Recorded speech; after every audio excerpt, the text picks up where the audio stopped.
you see the stylish? Welcome to the Young IPA podcast. I'm James. This is Pete. G'day, everyone. It is episode 185. It is the 15th of September.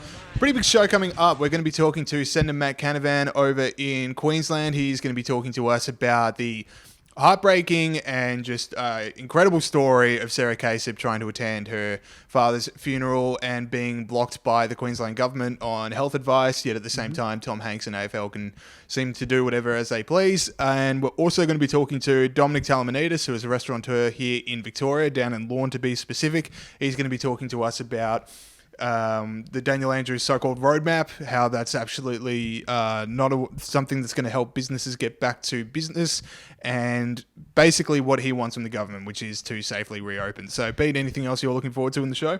Just that the roadmap is more a Melways than Google Maps. No, what I'm looking forward to, James. Do we want to start the show again?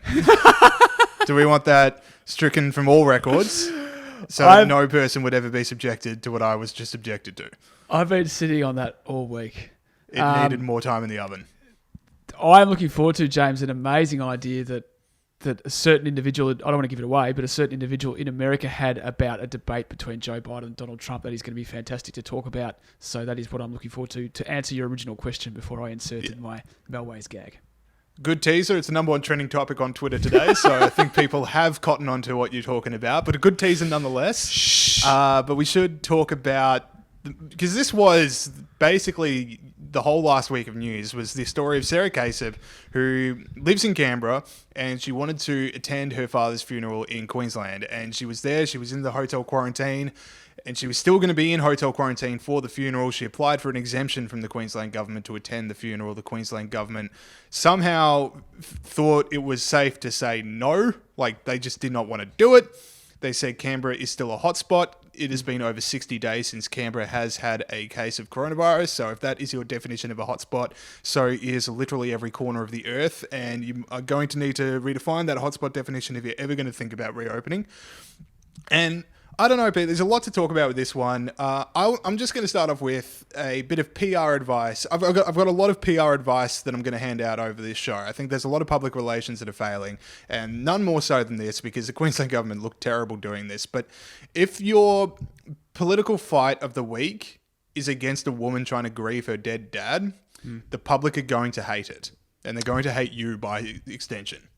Yeah, that's probably true. And I feel like the source of this whole thing is, like the election and Palaszczuk is trying to win the election. So she's like, we're being tough on borders and all the other states are bullying us, but I won't back down. But yeah, obviously a bit of a PR hit for them, and they're going to keep coming because unfortunately these tragic situations are just going to keep occurring. There's a guy called Mark Keynes who is terminally ill, and he's, I think, written to Palaszczuk saying that only one of his 4 children could cross the border. Yet, as you mentioned, at the same time, the AFL is having their big grand final up there, and Tom Hanks is allowed to go up there. So, yes, it is a PR hit for them, and it's just once another example of two Australias. If you're rich and got money and high profile, you get special privileges, and if you're just an ordinary person, then you don't. What do you think, James? I should point out there's a GoFundMe that's going pretty viral, and I think Scott Morrison's also contributed to it to make sure their family of 4 can be reunited before the father passes. But it's incredibly right, and we're going to get into all this with Matt Canavan, who's got a lot to say about this issue, as you'd imagine. But part of the bizarreness to me was that Jeanette Young, who's Queensland's chief health officer, got out in front of the press the next day after this outpour of hatred at the idea of this Queensland government saying it. I mean, one, Palaszczuk just saying, look, I'm not going to own this, Jeanette Young, get out there, tell them it was your idea, which is politicking 101 at its finest. But then Jeanette Young saying, well, I support Hanks being in here because of the economic benefits that filming comes to Queensland, and I support the AFL coming here because of the economic benefits. But she's the chief health officer. Now, we talk about how much power the chief health officers are having through coronavirus and how they seem to be sitting above the premier, but there's got to be no more obvious example than the chief health officer now dictating Queensland's economic policy. Yeah, and I don't buy that for a second. Like, clearly the premier is making decisions about that. We've seen this particularly in Victoria, but all around Australia and all around the world, the moral abrogation on the part of politicians handing over these decisions to health experts. We're saying, I'm not making any decisions, I'm just following the advice of the health experts. This pandemic, no matter what decision you're making, requires, excruciating moral trade-offs.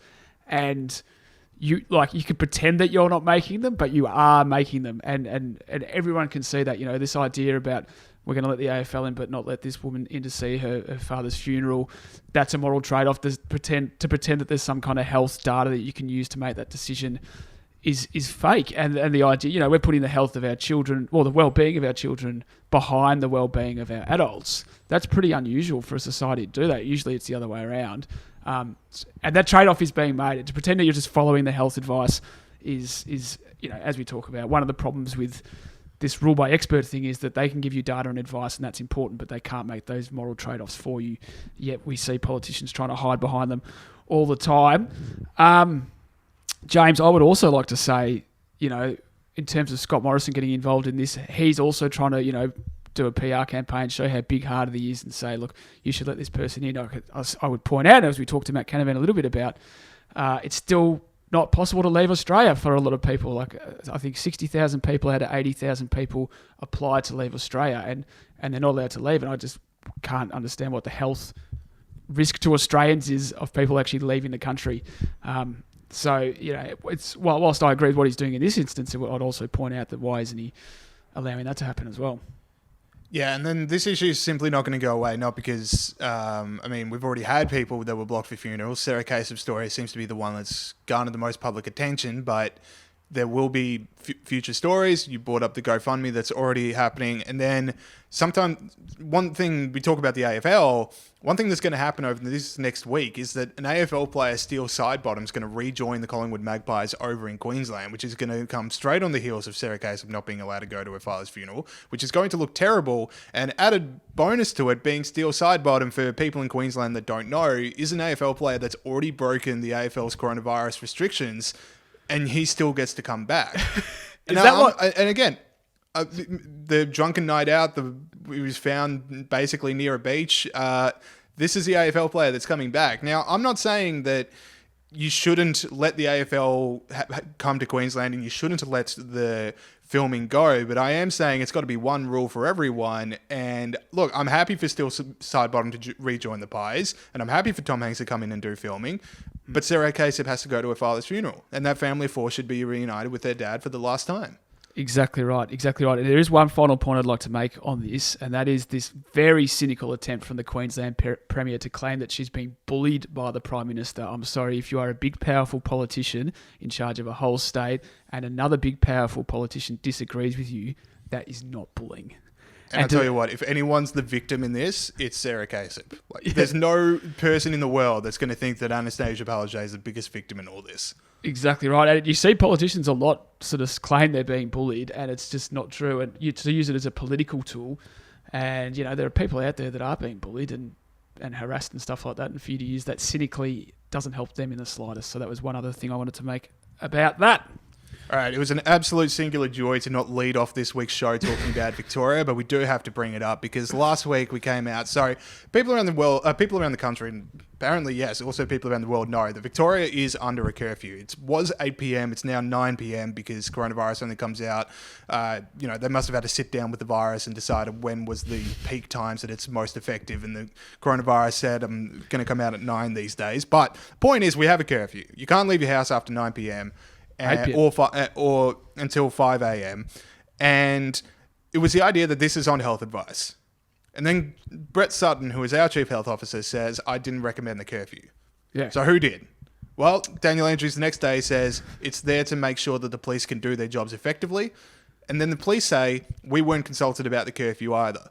So then it comes back to Daniel Andrews. Where did this curfew come from? He said it was a group decision. It's accountable to me, but we came up with it as a group. So, Pete, who the hell came up with this idea for a curfew?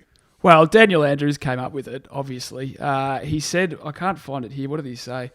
He said the next day that, it was basically him. He's actually, what he did was, the thing that I enjoyed about his statement in response to this was that it was admitting that he'd been lying for months like it was the most natural thing in the world. So he said, that's a decision I've made, and went on to say the government was free to go beyond the advice it receives, which really means they're free to not follow any advice they receive. He said it like, it was like, of course I'm free to go beyond the medical advice, even though I've been justifying every single measure for the whole 6 months on the back of medical advice. So that was one of the ones out of the Andrews playbook, is just to act like lying is the most natural thing in the world. The other point that I noticed from his press conference about this, when he originally justified it, James, was that he started just saying words that have been approved by the Vic Labor propaganda unit, that have just been market research to show that the punters like it. And he said it's justified by science and data and doctors, like just throwing words around out there without actually meaning anything. But look, I think we've all started to realise that, like we just talked about, that the rule by experts is an odd thing, and people will be shocked to find out that actually politicians use it. Politicians stretch the truth, and often they use experts to do that. Well, there's some big things that are going to have to be decided now. I mean, the idea of a curfew is an inhibition on human rights. And I know Daniel Andrews says it's not about human rights, it's about human lives, which is a very reassuring thing for a politician to say, I don't care about human rights. But Tim Wilson, who is, a Liberal MP here in Victoria federally, been kicking up a big storm about the human rights challenge. We've had Michael Wiles QC, as one of the state's top barristers or legal professionals, say that anyone, if it wasn't defined by health advice, then chances are that it's an illegal law, and that anyone fined under curfew can sue the government. And you think about the mounting concepts of people suing the government for some of these coronavirus restrictions. There is a big payday coming for people that have been the victim of some of the Victorian government's restrictions coming up in the next couple of years, you would think. And the thing is, it's still not going away. If it's not on health advice, if the police say they weren't consulted on it, you would have thought, okay, well, clearly just drop it the second you can, because this is something that no one wants, it's something that no one needs, and it's something that's deeply unpopular, but it's still going to be here till October. That's exactly right. When does it change to 9 p.m? That's soon, isn't it? It's now. We can now run around 8:38 p.m. free as birds, as long as it's for essential reasons.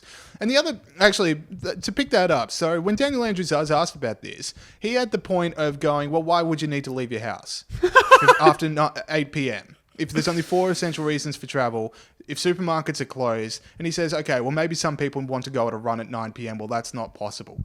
But this idea that Daniel Andrews gets to decide what individual people can do, I'm sure there's a bunch of people that work from 7 a.m. to 7 p.m. who would love the idea of 9:30 p.m. getting some exercise once you've wound down from work, but they can't do it. But Daniel Andrews says, why would you need to? Yeah, and it's like, well, for a start, my housemate works literally exactly those hours, and he works at a hospital dealing with COVID, so like, people facing the pandemic probably would like a little bit longer. I think Daniel Andrews knows more about his personal routine than he does. So let's talk about Harry's personal routine. No, and the other thing is, it's like Daniel Andrews. That is not how it works. It doesn't quite work like, well, you've got to justify a reason to be able to utilise your freedoms. It's like, no, you have to justify reasons for taking our freedoms away. So just completely the wrong way around. And look, I mean, we've been saying for weeks the curfew thing had no medical background, and now we know for a fact. So it's like, what else doesn't actually have any medical background? Yeah, how many other captain's calls have there been? And then the final point I want to bring up about this. So Dan Andrews is standing by the curfew on the idea that it does make police jobs easier and it makes them more effective. Now, I thought for the last 8 months, the world has been talking about defunding the police, or at the very least, demilitarizing them. I thought that was the number one issue. We had people marching in the streets of Melbourne for less police brutality in America. And I'm not saying they shouldn't have been, but I am saying, where the hell are you when... If you're so against the idea of police brutality and police tactics and the government just protecting the police against the rights of ordinary people, you're under a curfew just to make police jobs easier. You would have thought there would have been a bit more outrage from the Greens about this. Oh, there's huge... it's one of the most puzzling aspects about all of this is the inconsistency of people who, we talked about Julian Burnside last week. His whole career is made out of, well, he's been a lawyer, but a large part of his career has been talking about human rights. His media profile. Yeah, his media profile. And then for this, he's like, nah, it's cool. It's cool. And people, thousands of people We're in a war. Yeah, we're in a war. Thousands of people protesting in the street, and then not a mention of, the kind of liberties our police are taking at the moment. Now, do you want me to start talking about police brutality in Melbourne in the last couple of days, James? Is that... Well, one's a strong word because it's such a sad topic and I don't enjoy talking about it, but it does quite lead into what we're talking about right now. Yeah, exactly right. So, and interesting, obviously, you probably would have seen, I think it was on Sunday night, a man is in a juice coma in Melbourne after his head was stomped on by a police officer, allegedly, as he was arrested on Sunday afternoon. His lawyer says. Now, the police say upon arrival, the male allegedly became aggressive. So once the police arrived at this intersection in Melbourne and damaged a police vehicle while attempting to avoid arrest. And then, of course, the vision, which you'll be able to see on the internet, is firstly a police car rammed him to knock him off his feet. And then... not rammed his car, rammed him. Rammed him. Like ran him over. Yeah. So, and then whilst he was on the ground being held down by police... there was video of police allegedly stomping on his head. Now, the police minister, Lisa Neville, said, so the thing is going to be before the professional standards, fair enough, but she said there were difficult circumstances and the man had committed quite a violent offence, which is a point disputed by his lawyer, but even if it's true, it's like, not sure that's relevant. And then she said, but there are some concerning aspects of the arrest, particularly at the end of that arrest, she said. So we're worried about in this state about the nexus between the police and the government, how they're in cahoots, how the police go after the government's political enemies, but not so much the government's political allies. And here is the police minister describing someone's head allegedly getting stomped on as concerning, but whatever this guy did beforehand as violent. So I don't know what this guy did beforehand, and it hasn't come out exactly what he's done beforehand. But if it's less than stomping on someone's head when they're lying on the ground being held down by other people, then that means she thinks she's effectively described that action as concerning and what he's done as violent. So that must mean it's worse than that, because if it's not, she's clearly trying to manipulate the situation, if that makes sense. Yeah, does that make sense? I think so. It was sense adjacent. It was like around the sense. But I'll tell you what, my thought would be, and look, obviously I'm not a police officer, but my thought would be once a guy's on the ground, it's over. You've won. Oh yeah, yeah. If it's still there to the point that stomping on his head is necessary, then something's gone terribly awry. But you would have thought it would have been over by that point. Exactly right. And I get that not everything has come out about this incident at the moment. We're talking about this in very early terms. And obviously it's hard being a police officer and all that. And I'm not saying that they're all like this or anything like that. I'm just pointing out what may be a bit of an inconsistency here from the police minister, which would add to this sense that Victorians have that the police aren't the police and the government aren't the separate impartial bodies that they're meant to be in a democracy. And I would add that I'm nudging the defund the police movement here in Victoria with a stick and just whispering, come on, do something to myself. But we'll move on to another story. Because last week, I mean, if you read, hey, what did I miss? Sorry, if you're an IPA member and you get the, hey, what did I miss email, which I send out every Thursday, you would have seen me say that last week was the most impactful week that the IPA's had in my 8 years of being here, which is absolutely true. We've been absolutely everywhere. But the one thing I want to talk about, mainly, it's all on our website. You should go check out all the research we've done. But the one thing that really jumped out at me was Australia's case-shaped recession. Now, this is something that Kian Hussey, friend of the show, has put together, which is basically the idea that Australia is experiencing coronavirus in two different ways. So we've got the public sector and the private sector. And you want to talk about the hits, it has basically only been taken by the private sector. So according to the latest data from the Australian Bureau of Statistics, which Kian Hussey looked at, public sector jobs have increased by 1.9% since the 14th of March compared to a 5.4% decrease in the private sector. Translates to about 15,200 jobs added in the public sector and 650,000 jobs lost in the private sector. So, and then throwing it in there, in the June quarter, private sector wages declined by $5.9 billion around Australia, while public sector wages increased by $768 million. But Pete, we're all in this together. That's right. We're all in this together. So, as we mentioned last week, the K-shaped recession, it's not just private versus public. It's also small business versus big business, and young people versus older people. Not versus, but who are experiencing Contrasted against is how I'd put it. Who are experiencing the impacts more harshly. Big business. So between 14th of March and 22nd of August, 377,000 small business employees lost their job compared to 30,000 big business employees. And younger Australians have incurred 35% of the net job losses, even though they account for 15% of the workforce, and they will need to pay back the forecast $1 trillion in debt that will be accumulated by the federal government alone over the next 3 years. So it's private sector people, it's small business people and small business workers and young people who are bearing the cost of this, in case you didn't realise. And we are definitely not in this. We are not in this together. And there are two Australias. Yeah, I want to focus in on the public v private. And when we bring up these stats, we're not just saying, hey, we want the public service to suffer just as much as the rest of us. Obviously, I don't want anyone to be suffering through this. But what I am saying is that a lot of these decisions are being made by bureaucrats or people in the public sector who aren't feeling the job losses are the same as other Australians. And when we talk about roadmaps and we talk about opening up and how many people can sit at a cafe, you would have thought that private businesses would have been a bit more involved in the talks. You get so many stories about the government policy being decided and then briefed to business groups rather than them being an integral part of the decision-making process. But you would want someone with a bit more skin in the game being in these rooms making these decisions than just hearing about it afterwards. Oh, yeah, it's exactly right. And I think that there's this view, I guess, that business and the economy and the market is kind of a necessary evil or just a means to an end to provide a large amount of economic well-being, which we have in Australia.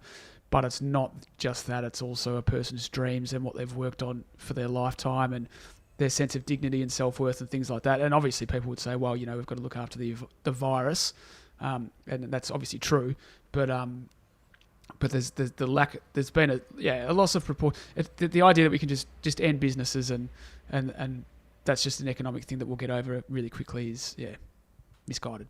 All right, last thing we want to talk about. So New South Wales had quite the week last week. The closest that the coalition has come to falling apart in at least decades over, what is a serious issue, but it gets played off funny. So the idea is the New South Wales National Party have been up in arms over these land management laws, which basically amount to what is and what isn't where koalas live and what farmers can and can't do with their properties if the government decides that's where koalas live. There's a lot of instances of farms that have no koalas anywhere near there, or towns where there's no koala sightings since the 19th century that have to have these extra counts of rules placed on them because of these laws. But it does eventually, and so there's an impasse between the Liberal Party and the National Party over this, and Barilaro presses the nuclear code button and threatens to withdraw the Nationals from the coalition and sit on the crossbench.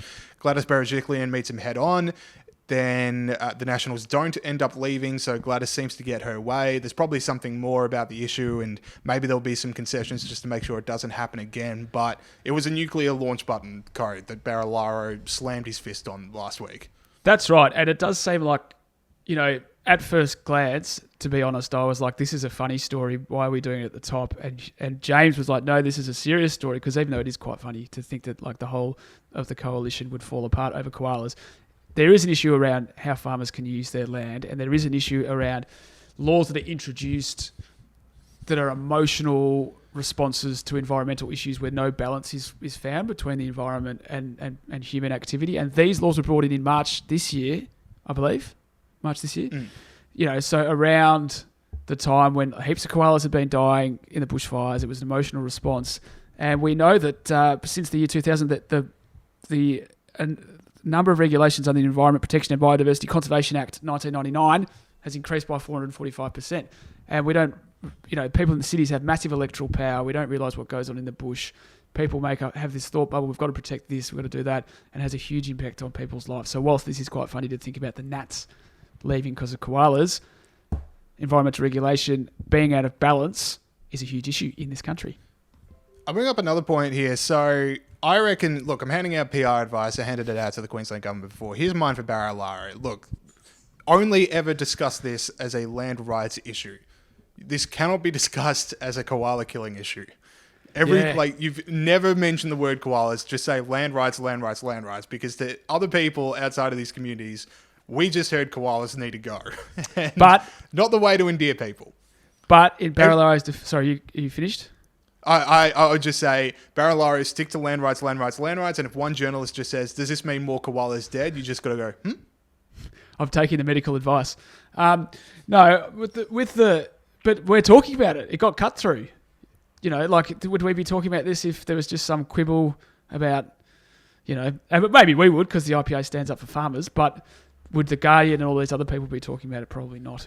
So I'm not saying you shouldn't hit the nuclear codes over it. I'm just saying you've got to manage the branding issue. It's got to be a land rights issue. And one thing I've always wanted to be able to mention on this podcast, which it's a shame I haven't been able to mention up until now, is that up until very, very recently, a couple of years ago, in areas around Adelaide, in the hills around Adelaide, koalas were on birth control because there were so many koalas. All right. Can you add that to the official minutes? I just wanted to... Just write that down. We'll refer back to it later. All right. The idea of koalas on birth control always kind of tickled me. Heroes and villains time. This is the grunt. We'll start with heroes, the grunt, the pig, freedom, snort. This is for people that have stood up for freedom and justice around the world this week. Pete, who is your hero? So I've got really stiff hamstrings today, so that's why I was listening to said no. Well, I mean, I am. My hamstrings are a hero, but my hero. No, okay, this is a serious hero. So enough gags. Report in the LA Times over the weekend about teachers in Hong Kong starting to lose their jobs if they don't support the CCP enough. It featured this story of a graphics design teacher who had drawn cartoons that were anti-Chinese Communist Party and supporting the people protesting for democracy, and he got the sack. Obviously, there's lots of people in Hong Kong, pro-democracy activists, politicians, journalists and others who are facing enormous pressure to stop talking about what's going on. We obviously don't talk enough about Hong Kong as much as we should because of what's been going on here in Victoria and here in Australia. And we would have been talking about a lot more had the pandemic not occurred. But we should mention the fact, and really the last 6 months, we've gone through 0.1% of what the people in Hong Kong are going through in terms of having their rights taken away. Like, there's a massive difference between the Chinese Communist Party taking your rights and just a useful idiot of the Chinese Communist Party taking your rights for a short amount of time. But just seeing what that's been like, you can see what it must feel like to just see your country taken by, one of the most big, powerful, evil regimes you can imagine. So, yeah, for all the people fighting in Hong Kong, God bless you, and you're my hero this week.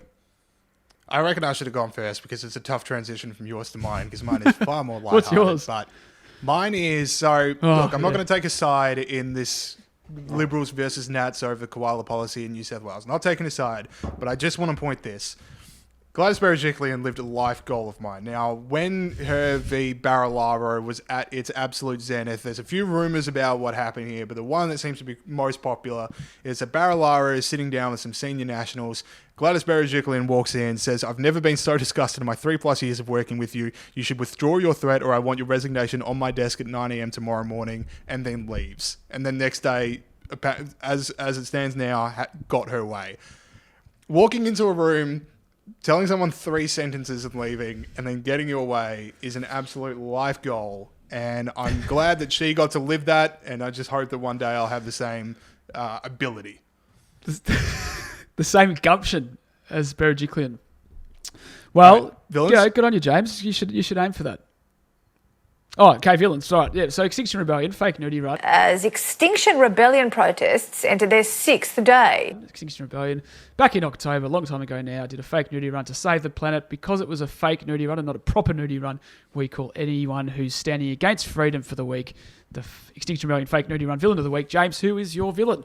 So last week was Are You OK Day, and obviously with coronavirus restrictions and lockdowns coming in across Australia, it's a pretty important Are You OK Day as far as they go, and there's a whole lot of people suffering from mental stress at the moment. Their livelihoods have been taken away, and Deputy Chief Medical Officer Nick Coatsworth, who basically the face of the federal government's response, pretty handsome guy, I'm not going to lie, but anyway, people know who he is. He did a blunder. So he's talking about Are You OK Day. He's talking about mental health responses to it. And here's what he said to people. Especially people here in Victoria. Set yourself achievable goals. One of the simplest things you can do in the morning, and this was said to me once at a leadership seminar by someone who is a very good leader, is make your bed. What does he recommend we do for the remaining 23 hours, 45 minutes of that day, and then the next 8 weeks of lockdown afterwards? Yeah, and then the next 10 years because you lost your job. Yeah, that's amazing. And we don't mind when Jordan Peterson says it because we don't have to pay for the advice. And he hasn't because that was step one with Jordan Peterson. And then he said, go and do a million things like reconnect with your family that we can't even visit here in Victoria. Yeah. So I didn't. Well, honestly, Marie Antoinette has had 200 years of infamy for less than that. Yeah, exactly right. I just didn't want people to think we were being inconsistent on the bed making thing. It's important that people know that we're being consistent. No, that was terrible. Has he got much blowback for that? You'd hope. I mean, it was lampooned for a good part of the week, but I don't think 200 years from now it's going to be the same let them eat cake moment, which it should be. Yeah. Okay. Well, we'll get back to you in 200 years. So my villain this week is the South Australian government, which, as far as I can see, just get in the bin. Get in the bin, South Australian government. We don't need this right now. South Australia has become the first Australian state to introduce laws banning some single-use plastics, including cutlery, straws, and stirrers. The rule comes in early 2021, but not a set date. They haven't given a set date. They've just said early 2021. Not sure why. Now, obviously, if you want to solve plastic in the oceans, help countries like Vietnam, Indonesia, the Philippines, China become wealthy, because when countries become wealthy, they look after the environment better, which is one of my favourite points in the world. And those countries put a lot of plastic in the ocean because they're middle-income countries, so they're growing, creating more plastic, but they haven't got the systems in place yet to stop the waste getting into the ocean. And that's what you should be doing, South Australia, not punishing small business that are already absolutely copying it because of coronavirus. Now, that was number one. The second one from the South Australian government this week is that the government in South Australia received a formal approach from PETA, which is People for the Ethical Treatment of Animals. And not you.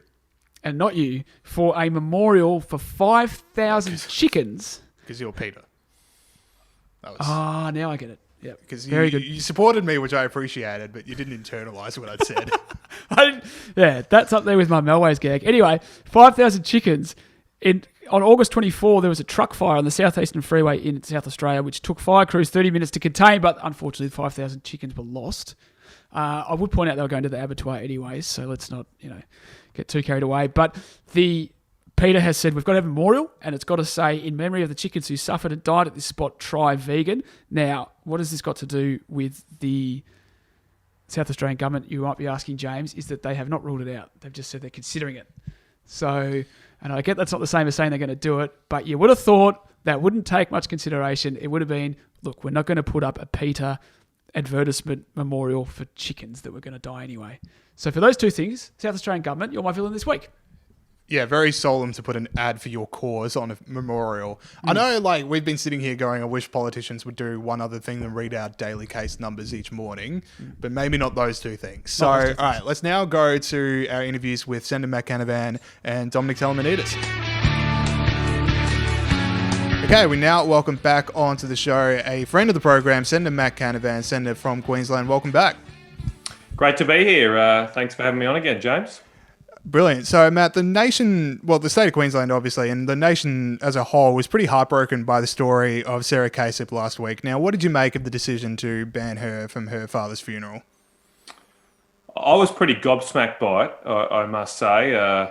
Look, we've gotten used to the Queensland government trying to show they're acting tough here on the borders up here.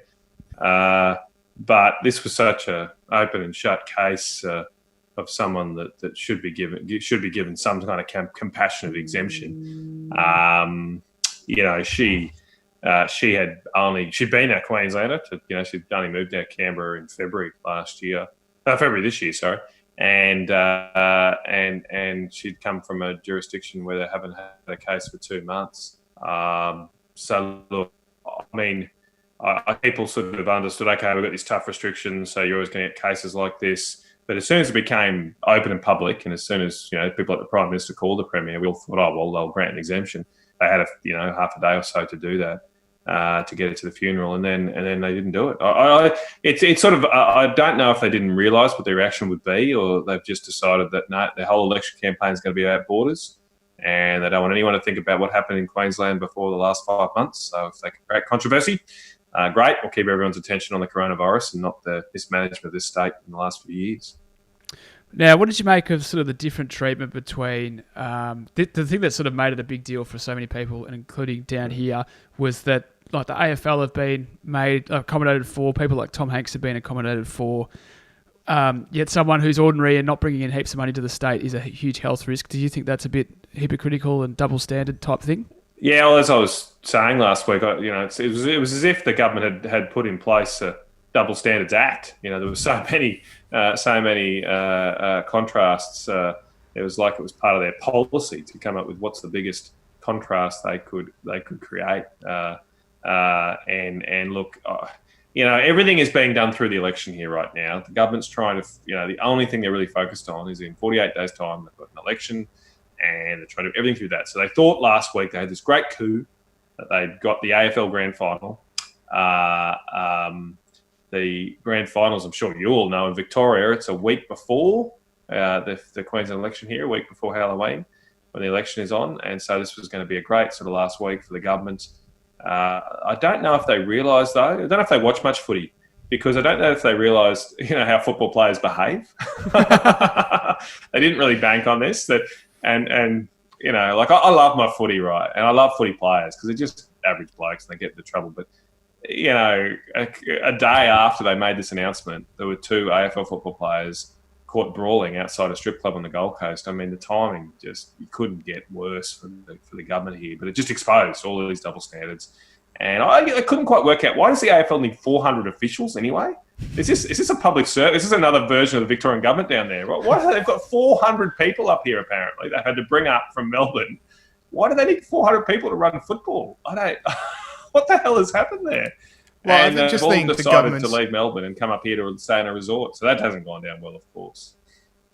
Yeah, I just think everyone just wants to copy what state government's been doing, and just if you can build your own swamp and if you can build your own sort of cabal of yes men, then companies just run smoother. Now, a third part of this whole fiasco that I found so extraordinary was that Jeanette Young gets up there, this Queensland Chief Health Officer. She gets up and she defends the decision to ban her from the funeral.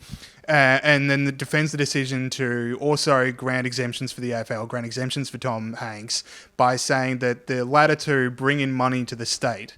Now, be that as it may, I didn't realise that was in the purview of the Chief Health Officer. I thought they were there for the health. I didn't know they were there to advise on economic policy. Look, you've hit the nail on the head there. Look, I as infuriating as I've found some of the public health officials in the last few months, I am starting to feel a little sorry for Dr. Young, because she has been absolutely thrown under a bus here. In fact, I don't think there's a bus in Queensland she hasn't been thrown under in the last few months. What happened there was, when this was at the height of the dispute about the lack of an exemption provided to that young girl Sarah to go to her dad's funeral, the Premier didn't go out and face the press. She sent Dr. Young out, right? And so she's having to answer all these questions from the press about how do you balance up one case against another. They're political questions, and I think she just got herself into a bit of a trap, because I'm absolutely sure that there was no health advice saying it was okay to let 400 officials in from Melbourne. That was no risk. I'm absolutely sure that there was a political decision that was ultimately the grand final. So let's go easy on these guys. We want the movie to be produced on the Gold Coast, so let's go easy on Tom Hanks. That wouldn't have been Dr. Young's decision, and so she shouldn't have been out there having to defend it. The Premier should have been out there having to defend it. That's what we're paid for. I get you got to make all these decisions, and I'm not against an exemption per se for AFL officials or Tom Hanks. But don't get me wrong. I want the economy to keep going, right? But what infuriates me is that if there's an exemption here for these sort of activities, why can't there be compassion exemptions for things that are just as important as someone going to a funeral when they're coming from an area where there's no COVID cases?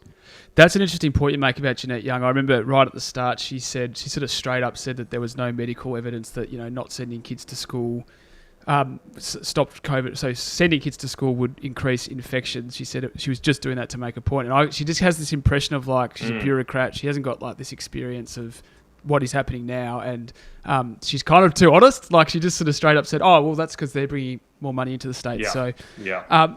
But what Palaszczuk did is what Dan Andrews has been doing and lots of premiers around Australia have been doing, and that is saying, I'm following health advice when they're making these admittedly excruciating moral trade-offs that have nothing to do with the health advice. Like the health advice is, this is the advice, now you decide what we're going to do, and they're just saying they're following the experts when really they're not. Do you agree with that? Have you found that absolutely. It's such a cover, right? And I think it's extremely unfortunate.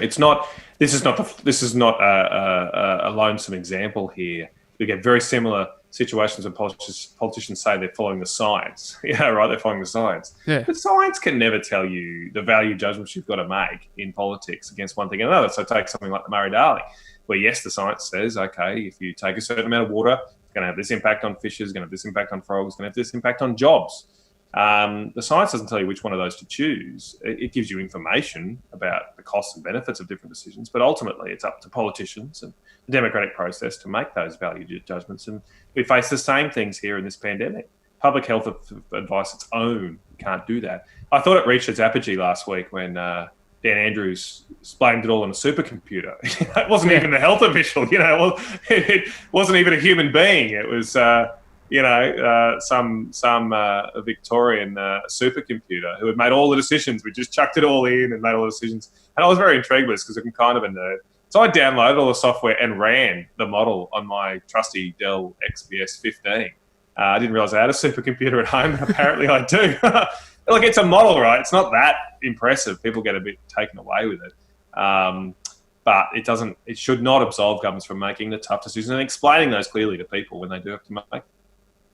I think you're 36 hours out of date for Dan Andrews' thing because he's abandoned the supercomputer talks. He now says that data is bigger than modelling. Now that people are starting to criticise modelling. So I don't watch his hour-and-a-half press conferences every day. I feel the need to, and I don't know why. I've stopped doing it on weekends. That's my time. But the other thing is, like you say, that there's other instances of this. I think there's going to be specific instances again of people being denied access. I mean, we've already got the GoFundMe that's being raised for a family of 4 to visit their dying father.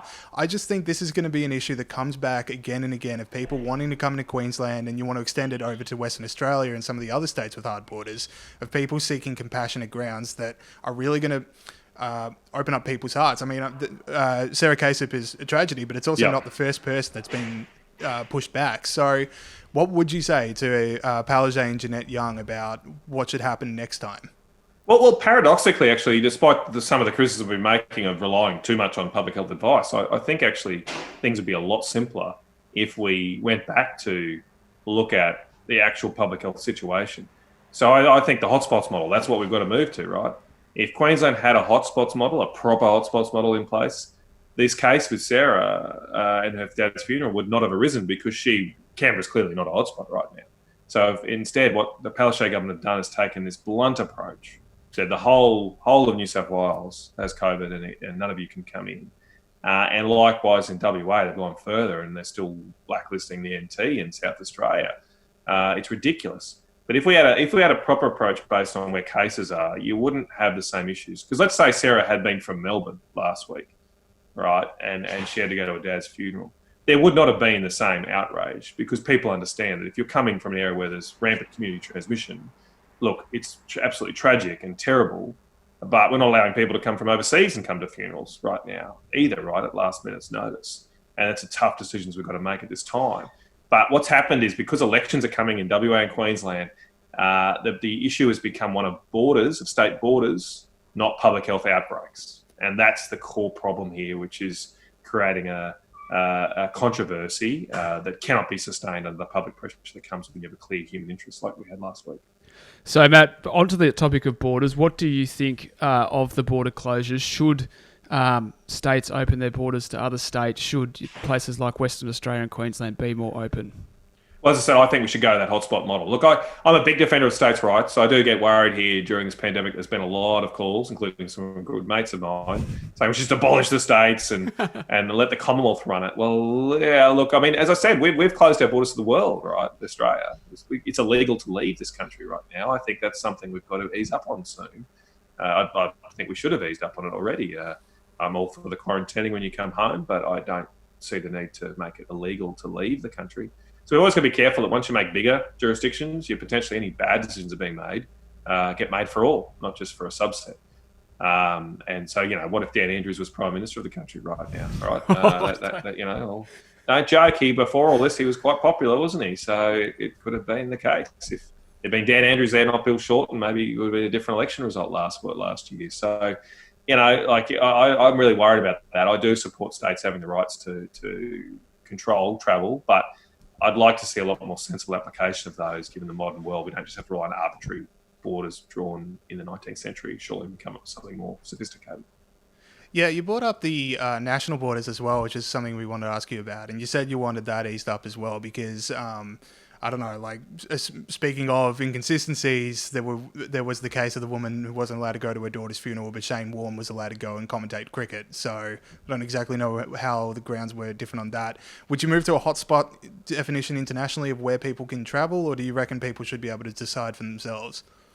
Yeah, I think we've got to move to that because I don't think we should be putting all our eggs in the vaccine basket. No, I really don't know about a vaccine, but I'm trying not to be, over optimistic and ignore the fact that we could be a while away from a vaccine. So if that's the case, what are we going to do? Close off the country to the world? We're already seeing huge pressures that's creating in, say, the education sector, for workers, for farming, so I'm sorry to this, guys. My kids are just coming from school. I'm in quarantine here at home. I don't know if you want to keep the tape rolling. That's a bit of background noise. But, and so I think we do need to move to both the hotspots model. We also need to get a little bit more innovative with this. Maybe we can move the quarantine down a bit, 14 days. I know some other countries are moving to lower numbers of that. There's not many cases, apparently, that have come to light after a 7-day period. Very, very few. So look, all this is about risk. We have to reduce risk, obviously, for people, but we can't just stay under the doona, as the Prime Minister has said. To be honest, I'm still shaken by the prospect of Dan Andrews being Prime Minister. What a nightmare scenario that would be. I'm still shaken by that. But I think, I think you're right. Like, we're better off with states having more power and more responsibilities than the central government having more power. Like if states had to collect their own revenue, for example, they might be less cavalier in spending in response to this and anything else. But anyway, moving on. So the borders policies that restrict movement from states or territories where there's not many community transmission, community transmission at all. That's really moving from a suppression strategy to an elimination target. Yeah. Well, that's. I mean, it's still not. I don't know. I'm not watching the hour and a half long press conferences, so I'm not exactly sure where Dan Andrews has got. But we all remember it was all about flattening the curve, right? It's all about flattening the curve, and I supported that. I thought that made sense at the time. I mean, I remember someone made a really good analogy at the time back in March, where it's a bit like a bomb going off when you're out. If you're on a mission or something. If you're not that I've done that, and you don't know what's happened, and you've got to pull back. You pull back and assess the situation and wait to see. So we should have pulled back in March. What the problem now is that even though we've got a lot more information about the coronavirus, we haven't seemed to have adjusted the strategy. In fact, we seem to have now adopted a more restrictive economic lockdown type strategy in Victoria and potentially other places if an outbreak occurs. Yet everything we know about this coronavirus is less of a concern than it was back in March. I'm not in the camp saying this is just like a flu. I think it's more serious than that, and we've seen terrible outcomes in countries where it has gotten out of control, and thank God it hasn't really done that here in this country.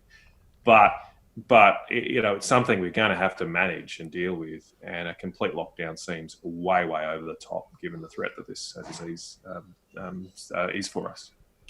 Yeah, I'm completely with you. I think the only metric that premiers seem to be thinking about is daily new case numbers, and not anything about hospitalisation or ventilators or percentage of ICU units taken up. And to me, that would be the more of the indicator of the seriousness of the threat. Last question I've got for you. So I mean, on this podcast, you've given us the terrible mental image of Daniel Andrews being Prime Minister, but... I think that risk is reduced. I think it's reduced. 3 weeks ago, I think he would have won in Mussolini-style numbers, but maybe it's changed now. But it's certainly... One thing I've noticed changing from this week to maybe, say, last month or 2 months before that is that the federal government and the coalition in general are more... cavalier in getting involved in what's happening in the States. I think there was leave them alone. It's always a matter for the States. I'm not going to get involved. And now there's Tim Wilson here in Victoria talking very strongly about the human rights challenge the human rights threat the curfew's on. Matthias Cormann gave it a pretty emotional interview to Sky News over the weekend talking about Sarah and her father's funeral. And now yourself, I'm just thinking, is this a deliberate ploy from the federal to start really pressuring states to change their restriction policies? And I don't know, are you enjoying talking a bit more about it? I think we have to start doing that. I mean, I'm good mates with Matthias, so I don't mind me saying this. When Matthias gets emotional, you know it's serious. It's really serious. I think we have to get more serious with states that won't sign up to sensible policies. We can't keep, say, programs like JobKeeper going forever, because that is basically bailing out the state governments that won't make tough choices here. I think that has to be looked at now, given what happened in Victoria so suddenly, and clear deficiencies from the state government, but it's happened, right? So we can't cry over spilt milk. I fully support the extension of JobKeeper. Let's try and get through the next few months for you guys. But if economic malaise or economic downturns are continuing because of direct state government policies, not mistakes made, say hotel quarantine, but directly because lockdowns are occurring longer than they should be, or borders are being closed longer than they should be, that's when I think we've got to look seriously at, well, hang on, why do they get to send a check to Canberra? If that's what you want to do, if you want to keep your border shut, WA wants to keep its border shut forever, well, that's their policy decision, and they can fund JobKeeper if they so choose. So we've got to look at that. I mean, as I said, I'm a big supporter of states' rights, but that comes with states' responsibility as well. You can't have one without the other. So if you want to have the right to do certain things, you've got to take responsibility for the consequences of the actions you take. Senator Mccannivan, thanks for your time. No worries, guys. Okay, we now welcome on to the show someone I'm excited to talk to, Dominic Talamanidas, who runs the successful restaurant Ipsos down in Lorne. I've got on my notes here, one-hatted. Don't quite know what that means. Maybe you'll be able to fill us in on that. But anyway, thank you so much for coming on the show. Well, it actually is a tremendous pleasure. And just to join the ranks of Matt Ridley, Brendan O'Neill, Andrew Bogut, one of Australia's most successful ever basketballers, and now the names there, Dom Talimanidis as well. So wonderful. So, Dom, how's the last 6 months been for you, mate? We know that you run the restaurant down in Lorne. What's it been like?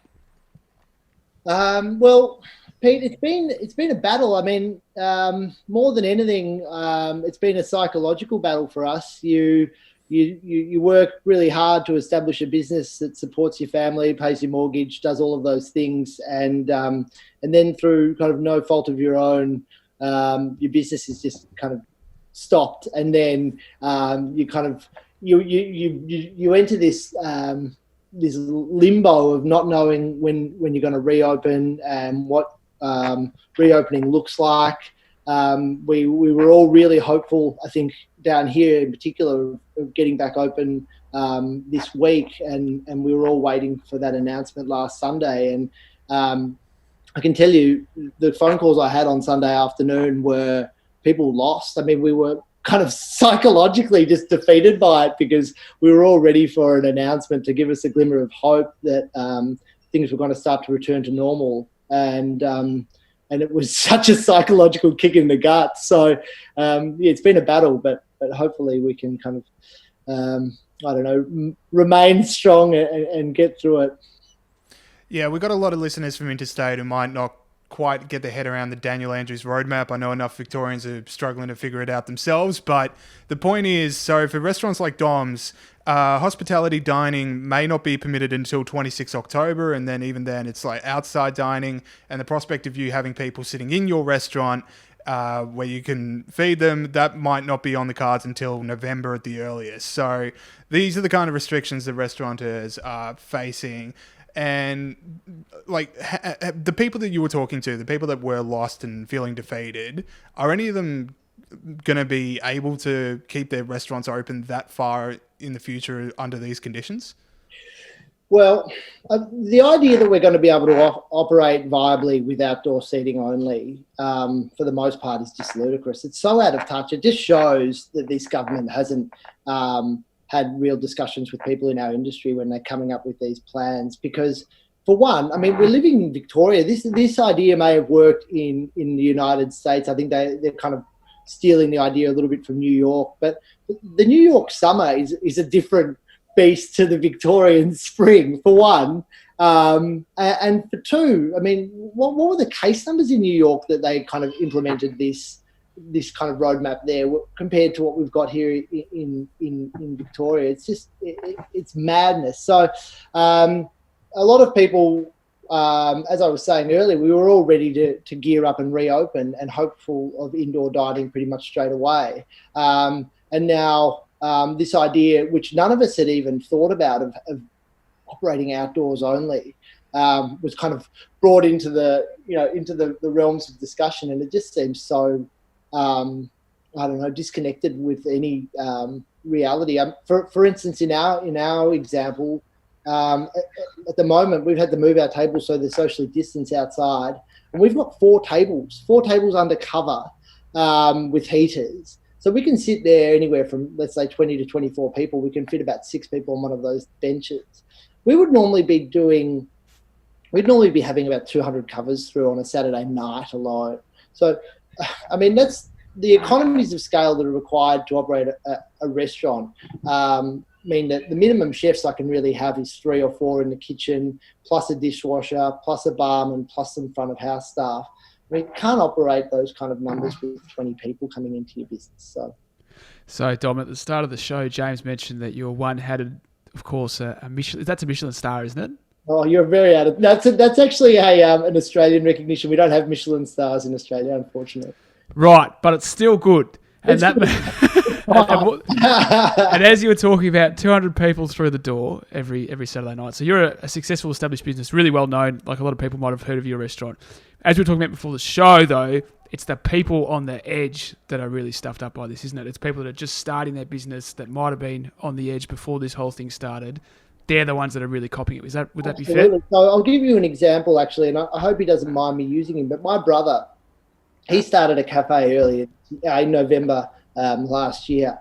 Now, he might mind me saying this, but I'll say it anyway. He sold his house to finance the establishment of that business. He bought a business. He fitted out the freehold. He signed a lease agreement with that person, and real proverbial balls on the line stuff. And he's just been so shafted by this lockdown.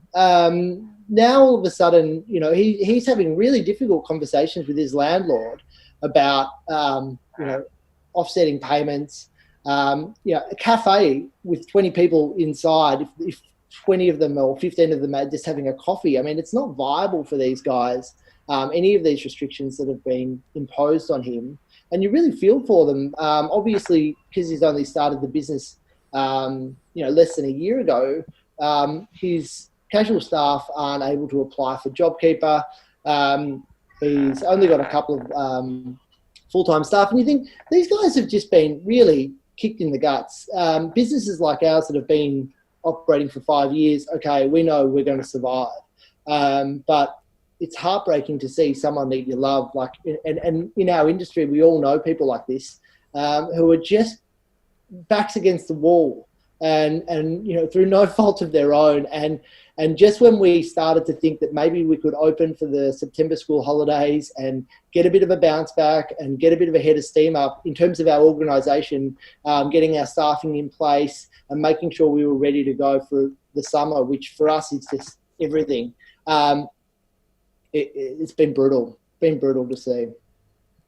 You brought up before that they're basically looking at the New York model for outdoor dining or maybe borrowing from places overseas. But one thing that strikes me is that Australia's got a lot more, especially Victoria, has a lot more nanny state laws or laws about what can and can't be done outside of a restaurant with eating and drinking and so on, that I don't think people quite know how many laws would have to be repealed here in Victoria for some places to even have outdoor dining. Well, that could be a silver lining here, James. I mean, I was thinking about that actually today in anticipation for coming to talk to you guys, that the idea that a lot of Lawn Traders Association and a couple of other groups have honed in on is how we can get more outdoor seating happening, closing off car parking, and opening those up to businesses. Now, if that, under normal circumstances, I think that's a really good idea. I think it's something that we should focus on creating a really great, vibrant atmosphere in our summer beach towns, the likes of which we see internationally. But the reality that, from my perspective, is that these guys are focusing on the wrong point. This whole outdoor dining conversation is irrelevant. What we need to be focusing on is how ridiculous the benchmark for indoor dining that's been set by this government is.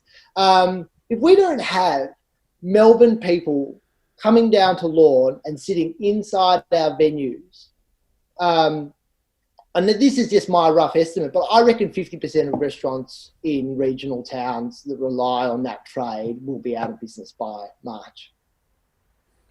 Right, so really serious stuff. We sort of mentioned just then some of the nanny state laws.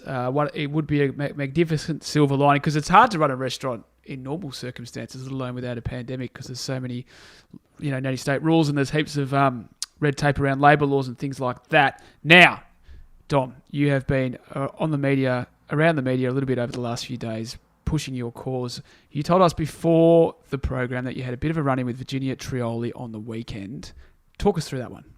Well, Virginia actually has been a long-time supporter of our family restaurants, so I should go easy here. But I was just shocked. I ran into her in Melbourne. I was there on some personal business, and we were getting a coffee. She recognised my father, and my father made a comment about our autocrat, which you've never seen someone bite more rapidly than that. If only I could, I've never seen fishing quite like it for my father. In any case, she just couldn't understand. And I think for me, it put into perspective how out of touch a lot of these guys in the ABC are with the common man, the small businessman, and the battle that's going on here, because she couldn't understand what we were upset about.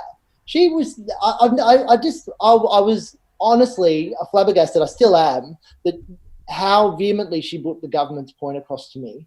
And when I told her that I thought these benchmarks for indoor dining and letting Melbourne people out of the city and how damaging they were going to be, she said to me, "Well, you'll get to vote 2 years down the track," and it's your point. I thought, where are you on this? It should be. I just couldn't believe it. Don't worry, mate. Your business will be done by then, but you'll be able to vote in 2 years, along with 7 million other people. 2 years of lockdown. We're nearly there. But you'll get to vote. So she told me that we needed to look back on the defunding of the health system. I said maybe she was going back a little bit too far.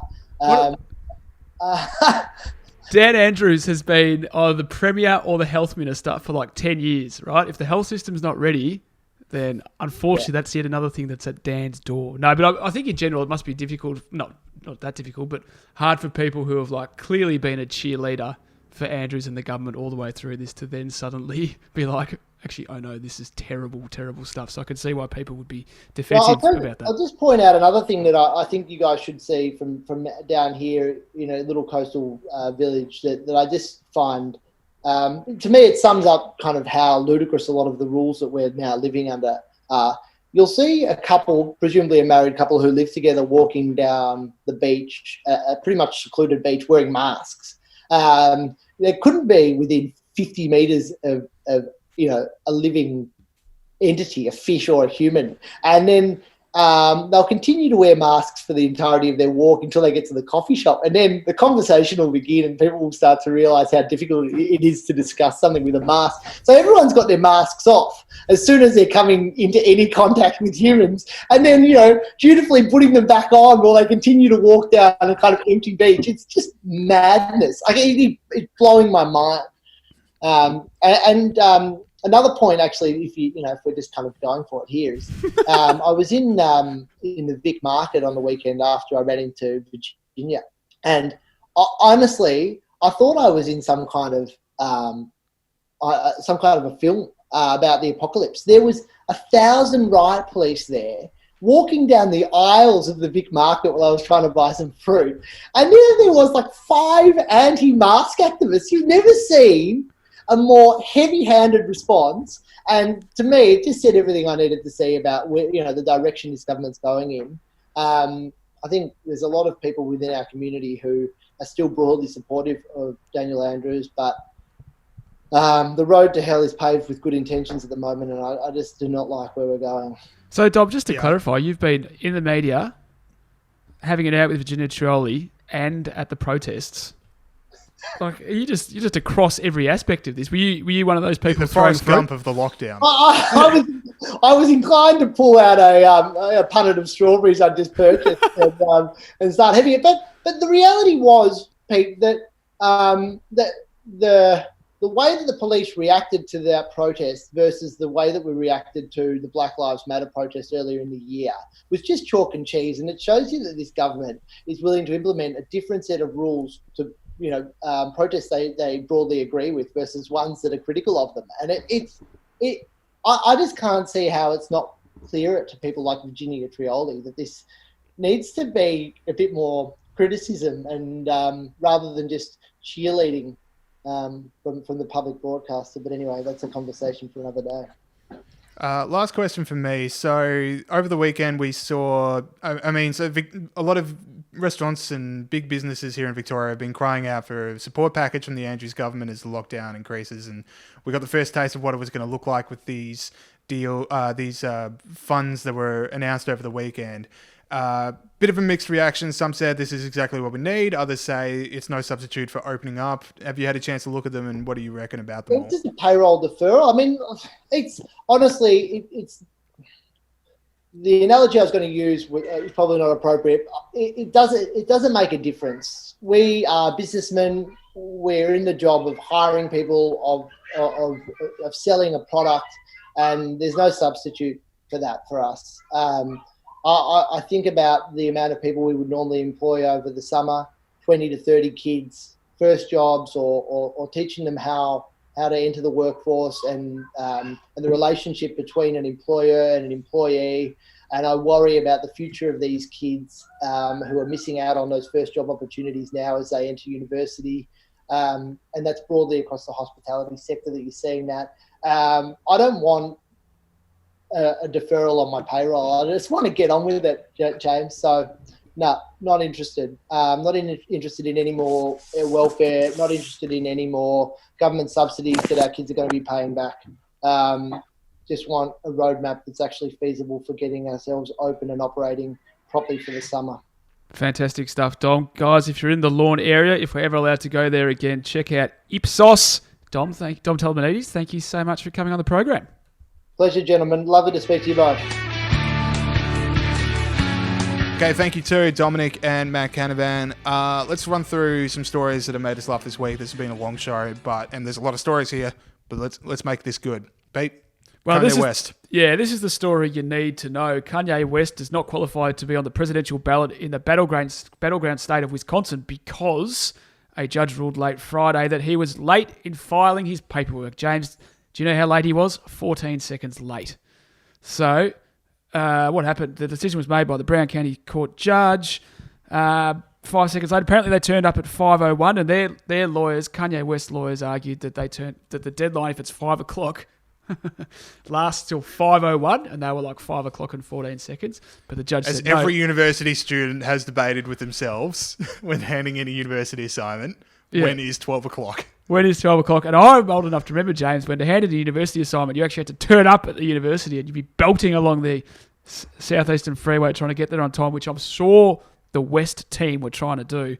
Now, can you imagine being the poor schmuck trying to put together Kanye West's application? There's clock's ticking, 28 minutes to go. Mr. West, I need your birth certificate. Kanye go, nah, mate, I don't need this. I feel sorry for that guy.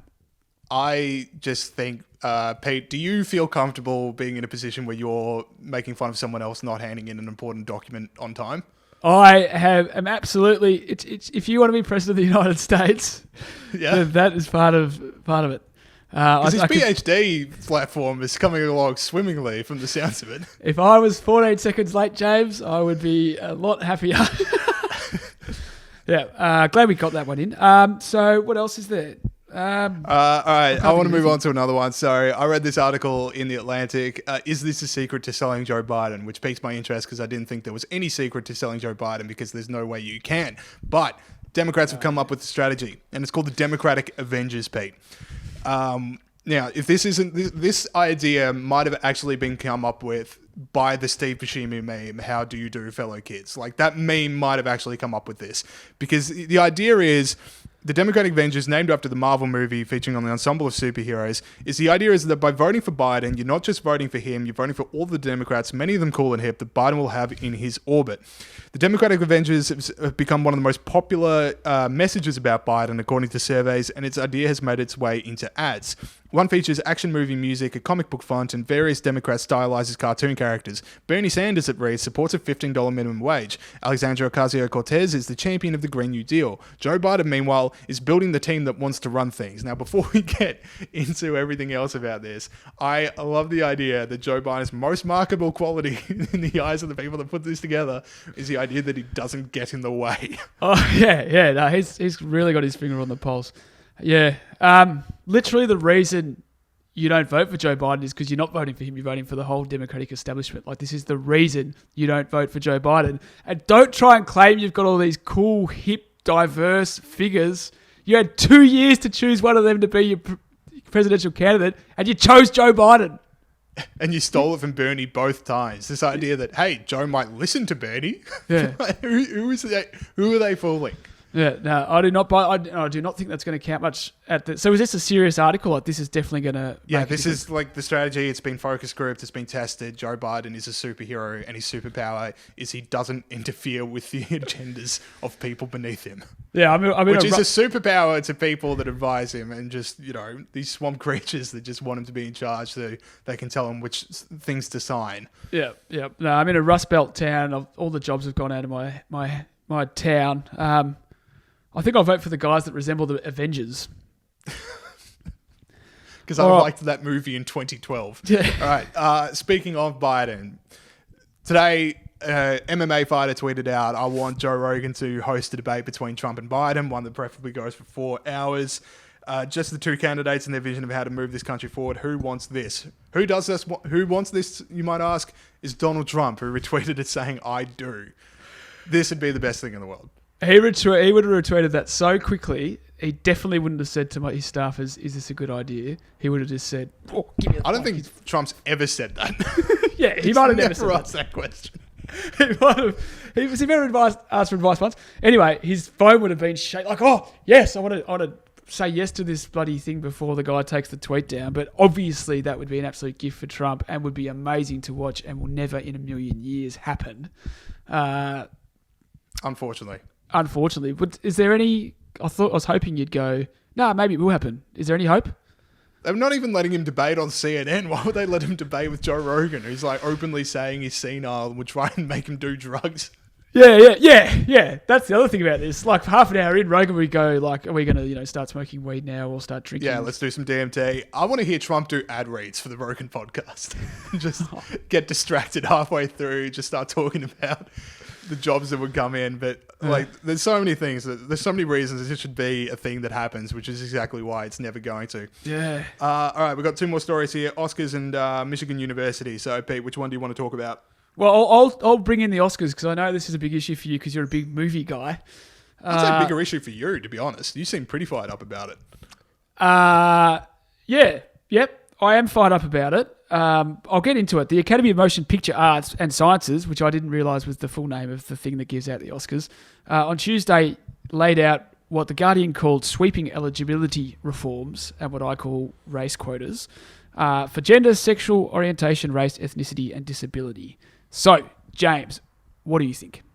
I think it's just saying the quiet part out loud. I mean, isn't every Oscar nominee or winner basically along these lines? So the specifics were that certain percentage of the characters have to be of a different race than white, and they have to have major speaking roles and all this other stuff. And the cast. I think it's just like, sorry? And the cast as well. Yeah, that's what I'm saying. But like, Oh, sorry, not the cast, the crew. I meant to say. oh, the crew, right? Well, I think this is just saying the quiet part loud, and it's just where the Oscars are going anyway. But now they've written it down in form. Well, see, I didn't realise that because I don't keep as close an eye on the Oscars as you. But I think it's a big step to go from just sort of fake having that, like sort of low key having that rule, to actually having the rules. And this is one of the reasons why you're kind of inclined to vote for Trump, is because even though he's not perfect, the country is less likely to have stuff like this if he's there, I reckon. And I was just going to say, as long as this ensures that La La Land never wins again, and the whole debacle that went into La La Land winning is prevented from happening. There's the movie gag that we needed. So that's my take, James. That's my serious take on that. Well, in the interest of like saying the quiet bit loud, I think they should add just one more stipulation into this, which is like, all these quotas that need to be fit, and then one line at the end. It also needs to be a movie that absolutely no one will see. Okay. It's just like, if we're going to do this, let's get all the cards on the table. Yeah. No, exactly. A movie that everyone's going to pretend they've seen and enjoyed. Yeah. But it got like 15 minutes in on Netflix one night and then flicked it back over to some Will Ferrell movie. I feel that you've got an example in mind here, James, that you want to get on. I actually don't. But like, I'm just saying, if we're in the interest of saying the quiet part out loud, like Moonlight, maybe. I can't think of too many people that genuinely enjoyed Moonlight. But all right, last story we want to talk about. University of Michigan. I mean, we talk about, we've had stories in the past of extremely progressive movements mistakenly bringing back segregation, thinking it's a progressive idea. It is a favourite topic of ours. This is the latest one. So the University of Michigan, the Dearborn Center for Social Justice launched a virtual discussion group for non-people of color, white people, to gather and discuss their experience as students in campus as non-people of color in the world. And it was basically it was marketed as a non-POC cafe, which in another way of thinking about it is saying that it's a whites-only cafe. If you think about it, that's a bit racist. It's just a little bit segregation-y. Imagine that moment, because where they go, oh, hang on, we've just reintroduced segregation. I love the university's like statement that they put out, because obviously they took down the tweet after like a day or whatever. They said, what did they say? They said, we apologise for the lack of clarity around this statement. It's like, are you sure? Oh no, we figured it out. It was clear. It's not that it's not clear. Anyway, I liked it. And the justification for not letting black people come to their meeting was that they don't want to harm, when they're talking about how racist they are, they don't want to harm black people by getting them to explain it to them. So it's like, you got to do better and listen, but also not talk to anyone of a different race. And that's going to make. Do you reckon these people ever find themselves looking at photos of South Africa in the 1980s and thinking, what a progressive paradise, before then just going, oh, wait, hang on. Whites only at this meeting. Yeah. So at least, you might have had a bad day at work this week. At least you didn't reintroduce segregation. That's good. That's a good point. All right. That is it for the show this week. Thank you to Matt Canavan and to Dominic Talamanidas. All right. If you like the show, make sure you're leaving us a review on Apple Podcasts, and that'd be awesome. We're on basically every single podcast platform, and on YouTube and on Facebook. So if you do have friends and family that you like talking about politics with that don't listen to the show already, tell them about us. Get them involved. We've also got Looking Forward, 5 Favorite Books, The Heretic, Viral Banter, and Australia's Future. All the other podcasts we've got here at the always growing podcast empire that is the Institute of Public Affairs, so go check them all out. And a bit of housekeeping, next week show's out on Wednesday, not Tuesday. We're out on Wednesday, so we'll see you guys then. Thanks, guys.